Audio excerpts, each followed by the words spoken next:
This is Tim Bryce with my column entitled BRYCETITIZED. I went looking for a word in the dictionary and couldn't seem to find what I wanted.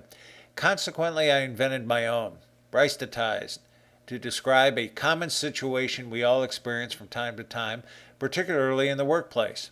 Let me explain. We all know there are right ways and wrong ways for doing things, such as designing a new building or bridge, producing a new model automobile, preparing a full course dinner, designing a major information system, or whatever.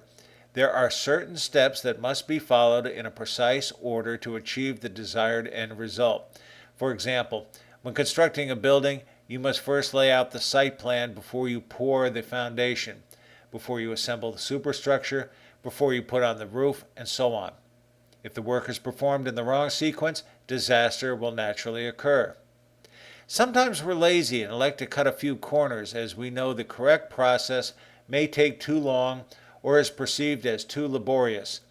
This is called taking a calculated risk, and sometimes we get lucky, but most of the time we fall flat on our faces. We know what the correct process is, but we just don't want to follow it. We even go so far as to invent new processes to execute the work, which is perceived as a radical departure from the correct way, but only achieving mixed results at best. These new processes attract considerable attention and start a trend in the industry which others try to emulate.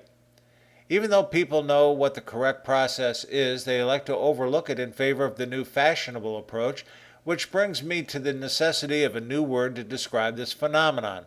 Consequently, I introduce you to BRYCETIZED, meaning to overlook a correct course of action to take because it is not currently in vogue. For example, Smith BRYCETIZED the company's methodology in favor of his own agile process, which failed and cost him his job. You'll have to forgive the vanity of using my name as part of it, but I've observed this situation on too many occasions in the information systems industry alone.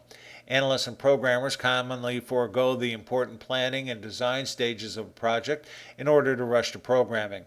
This is like having a group of carpenters trying to build a building without a set of blueprints.